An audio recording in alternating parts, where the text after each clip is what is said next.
दोस्तों, कहानी की शुरू होते एक लड़की से जिसका नाम थी राजकुमारी कुंती। एक बार की बात है दोस्तों, जब महर्षि दुर्वासा ऋषि जो थे वो उसका तबीयत थोड़ा खराब थे। उस वक्त राजकुमारी कुंती ने एक सत्य और निष्ठा से महर्षि दुर्वासा जी का बहुत सेवा किया था और उसका आश्रम का हर एक काम किया था और दुर्वासा जी का सेवा करके दुर्वासा जी को स्वस्थ किया था।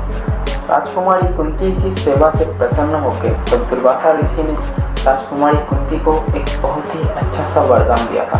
वरदान में दुर्वासा जी ने ये कहा और राजकुमारी कुंती को कि तुम जिस किसी देवता को आह्वान करोगे वो देवता तुम्हारे सामने अवश्य प्रकट होंगे और यही नहीं, और उसका आशीर्वाद मानकर एक कोई भी संतान तुम्हें सौंप के जाएगा। और राजकुमारी कुंती तब थी थोड़ी बच्ची थी, वो नादान थी और इस वरदान को शायद राजकुमारी कुंती समझ नहीं पाए।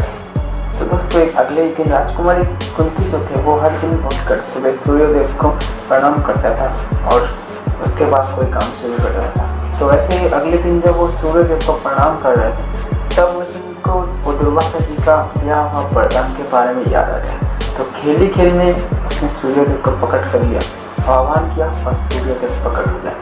जैसे वो भगवान सूर्य नारायण उधर प्रकट हुए तब जो राजकुमारी कुंती थे बिल्कुल हैरान हो गए थे दोस्तों। उसको पता ही नहीं चल पा रहा था, मतलब वो मान ही नहीं पा रहे थे दोस्तों कि सच में भगवान सूर्य नारायण उसके सामने प्रकट हुआ है। तब सूर्य नारायण ने ये बताया कुंती को कि तुम्हारा सेवा के कारण, दुर्वासा जी के वरदान के कारण उसको इधर आना पड़ा। और यही नहीं, जब वो इधर से चला जाएगा, मतलब भगवान सूर्य नारायण जब चला जाएगा तब उसका तेज का एक टुकड़ा माता कुंती के पास संतान के रूप में कुंती के पास रह जाएगा। सब तो ठीक था दोस्तों, मगर कुंती भी बहुत खुशी थे। अगर जब संतान के बाद कुंती ने सुना तब उसके सर पे जैसे मानो आसमान गिर पड़ा। उसको समझ में नहीं आता हुआ अब इसके आगे क्या खा रहे दोस्तों। तब कुंती जो थे वो सूर्यदेव से बोलने लगे कि अभी वो कुमारी है, अभी उसका शादी भी नहीं हुई।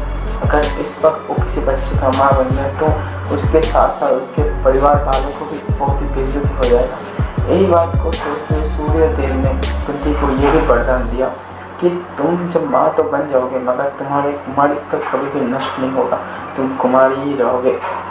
समाज को ध्यान रखते हुए माता कुंती ने दिल पे पत्थर रखे कर्ण को, मतलब जो बच्चे जन्म थे उसका वही है हमारा कर्ण को नदी में बहा दिया था दोस्तों। यकीन मानिए उस वक्त एक माता होने के नाते माता कुंती को बहुत ही दर्द सहना पड़ा था, मगर समाज के आगे वो भी झुका हुआ था। इसी वजह से कर्ण का एक देवपुत्र होकर भी कर्ण ने सूर्यपुत्र के घर पला बढ़ा। तो दोस्तों, कहानी अच्छी लगे तो प्लीज़ सब्सक्राइब कर दीजिएगा।